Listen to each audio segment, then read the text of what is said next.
Bonjour à tous. Aujourd'hui, je commence un nouveau dossier. Voyager seul ou voyager accompagné. Alors, je me suis rendu compte que beaucoup de gens autour de moi me disent qu'ils ne voyageront jamais seuls.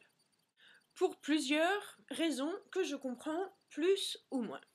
Parce qu'ils sont trop timides, à cause de leur peur de l'agression, la peur de la solitude, ou tout simplement par manque de courage. J'ai donc commencé à demander à de plus en plus de mes proches, partiriez-vous seul ou pas? Hommes comme femmes, certains sont catégoriques, ils ne partiront jamais seuls pour toutes les raisons déjà indiquées. D'autres ont beaucoup rigolé avant même de me répondre pour la simple et bonne raison, ils sont mariés ou en tous les cas ils sont dans une relation longue, donc en gros ils sont mariés, ils ont des enfants. Et donc, pas forcément, pour ces personnes-là, quand ils commencent à penser à partir en voyage, forcément, ils partent en famille, donc toujours accompagnés. Enfin, il y a ceux qui voyagent seuls, enfin, partent seuls, mais voyagent accompagnés. En ce qui me concerne, eh bien, j'ai fait partie de la dernière catégorie. Donc, pour mes grands voyages, je suis toujours partie seule. C'était un choix. Je ne voulais pas partir accompagnée de quelqu'un. Et je reviendrai là-dessus plus tard. J'ai quand même proposé à mes amis de me rejoindre une dizaine de jours, mais bon, ça s'est pas fait. Ensuite, quand je suis vraiment partie la deuxième fois, et donc à ce moment-là, quand j'avais vendu toutes mes affaires, lâché mon boulot, lâché mon appartement, etc., je suis partie seule. Et j'ai rencontré mon mari et je me suis mariée. Et donc, pour ce qui est de donc, mon autre moitié et l'autre moitié de Diving and Travel Addict, c'est la même chose.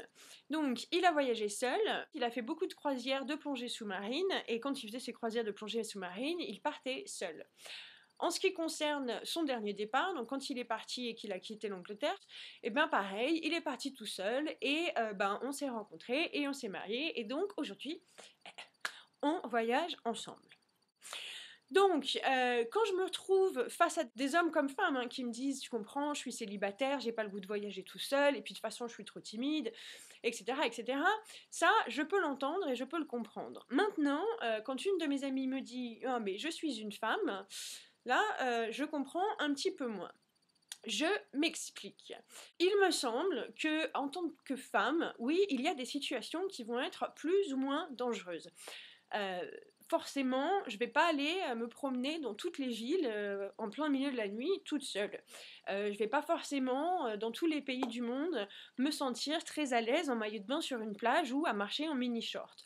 Oui, forcément. Maintenant, si je sais que moi en tant que femme, je vais pas me sentir à l'aise dans cette situation, j'évite la situation. J'évite de sortir à 4 heures du matin dans des lieux que je connais pas.